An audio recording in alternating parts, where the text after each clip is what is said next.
Berarti sholat khusyuk itu ya bukan dalam sholatnya, diimplementasikan dalam kehidupan sehari-hari.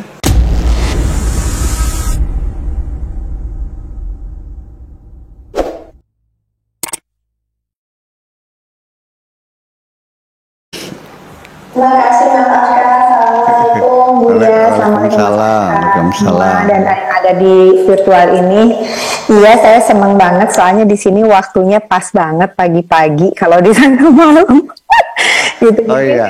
Dan ini menarik sekali. Memang selama ini yang saya cari itu betul-betul ingin bertemu Tuhan, quote and quote ya Buya ya, karena bertemu Tuhan secara physically itu mungkin tidak usah kita pikirkan gitu. Tapi yang saya rasakan makin sini saya makin merasa sesuatu yang memang menurut Buya itu harus ada pendalaman dan pendalaman terus gitu, sampai membukakan hati kita, dan itu kita tidak bisa describe karena masing-masing orang akan berjalan dengan pengalamannya sendiri-sendiri begitu Buya ya. Jadi mengenai sholat ini saya mempunyai satu pengalaman yang akhirnya saya menjadikan ini pedoman buat hidup saya. Tapi entah saya betul entah tidak ya Buya, saya mohon dikoreksi. Jadi untuk saya itu sholat itu bukan tujuan akhir Buya, tapi sholat itu lebih kepada merubah perilaku kita gitu. Karena dari mulai kita mengucapkan basmalah aja sudah berbicara masalah kasih sayang. Kalau kita tidak berkasih sayang, kita sholat gitu, untuk apa gitu sholatnya itu. Jadi untuk saya Buya, sampai saat ini alhamdulillah saya masih melaksanakan salat ritual itu gitu. Tapi saya lebih ke sekarang lagi memperbaiki dengan mendengarkan ceramah Buya ini, sebetulnya itu sedang memperbaiki sholat saya gitu. Sampai manakah sholat saya ini sudah saya laksanakan, karena saya yakin sekali dalam keyakinan saya bukan sholat jungkat-jungkitnya yang akan Allah tanya nanti Buya gitu ya. Nah itu, tapi bukan mohon maaf saya dengan ngomong jungkat-jungkit karena buat saya itu kan kayaknya sepertinya masih kita melakukannya dengan beban gitu kan Buya. Nah itu yang saya rasakan gitu. Saya mohon koreksi dari Buya. Apakah pemahaman saya ini sudah mendekati kebenaran atau mendekati ke jalan yang memang saya akan bertemu dengan Tuhan gitu? Atau apa yang harus saya perbaiki? Hanya itu aja Buya. Terima kasih Mas Akar Buya untuk waktunya. Assalamualaikum. Alhamdulillah. Baik, terima kasih Bu Yudis. Silakan Buya. Saya tidak akan menjawabnya benar atau salah. Tapi saya ingin mengatakan bahwa pikiran Ibu Yudis sama dengan pikiran saya, bahwa sesungguhnya ibadah-ibadah ritual dari mulai sholat, puasa, zakat, haji, sodako, berzikir dan lain-lain yang sifatnya ritual itu bukan tujuan, memang betul. Lalu apa kalau bukan tujuan? Itu semua adalah exercise, latihan, melatih diri. Jadi begini, setiap hari Senin ASN itu apel, upacara penghormatan bendera, hormat bendera, gerak. Itu bukan tujuan menyembah bendera, bukan. Mengibarkan bendera itu adalah latihan bagi warga negara Indonesia untuk menumbuhkan rasa cinta tanah air. Iya, membaca Pancasila, ketuhanan yang Maha Esa. Bukan itu tujuan, tapi selalu mengingatkan kita bahwa Pancasila itu adalah satu konsensus anak bangsa untuk membangun negeri ini. Dan harus kita pegang, kita hormati selama kita bernegara di sini.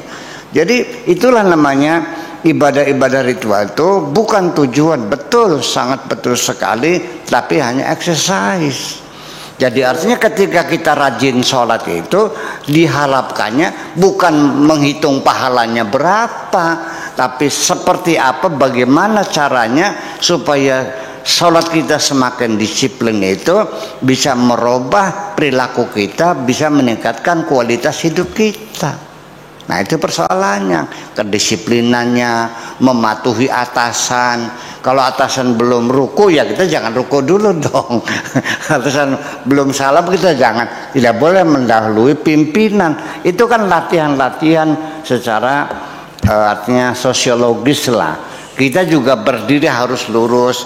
Jadi artinya kenapa sholatnya di masjid lurus sekali, malah imamnya berkomanda istaqimu ya, fa innal istiqomata min mutammimatis sholat, sambil menoleh ke belakang, barisan lurus karena kesempurnaan sholat harus lurus. Oke, saya bangga mereka sholatnya lurus. Tapi kenapa di perkampungan mereka, rumah-rumah mereka nggak ada yang lurus, malah melintang? Ya ini kepersoalan. Kita sholat ke tengok kanan, tengok kiri, tapi kita tidak pernah melihat tengok tetangga sebelah kanan, sebelah kiri, mana yang belum makan, mana yang nggak punya biaya dan sebagainya. Kenapa? Lah ya itu persoalannya. Jadi kenapa tidak melihat sebagai exercise, tapi langsung menghitung pahala? Ini menjadi kendala juga. Makanya saya bukan tidak suka, tidak sempat saya berbicara pahala. Silakan hitung masing-masing aja pahala mah. Saya nggak apa-apa. Yang penting yuk kita beribadah secara berkualitas. Dan kemudian lagi bahwa sholat itu sendiri sesungguhnya bagaimana kita bisa melakukan sholat khusyuk. Sholat khusyuk itu bukan kualitas exercise, bukan cara berbarisnya, keserempakannya, maju jalan gerak, bukan itunya. Ya, sholat juga bukan Allahu Akbar, bukan dengan itunya, bukan dengan bacaannya yang bagus, ihdinas siratal mustaqim, bukan begitunya, bukan itu kekhusyuan itu. Sholat yang khusyuk itu adalah sholat yang bisa diimplementasikan, dimanifestasikan dalam kehidupan sehari-hari. Seperti dalam Al-Quran dikatakan, qad aflahal mu'minun alladzina hum fi sholatihim khasyi'un. Berbahagialah orang beriman yang sholatnya bisa khusyuk. Yang bagaimana sholat khusyuk itu? Alladzina hum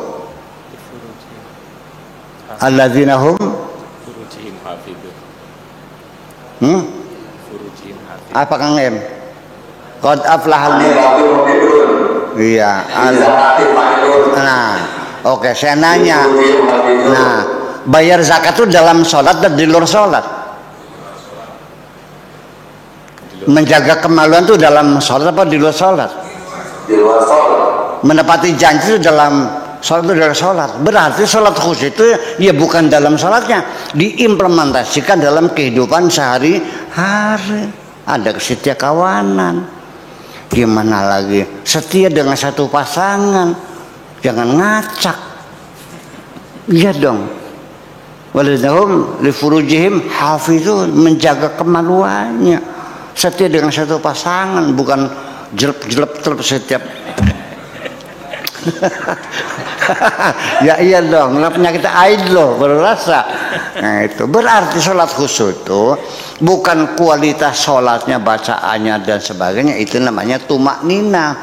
Jadi sholat khusyuk itu sholat yang bisa diimplementasikan dalam kehidupan kita sehari-hari, di mana ada peningkatan kualitas. Begitulah kira-kira, oke?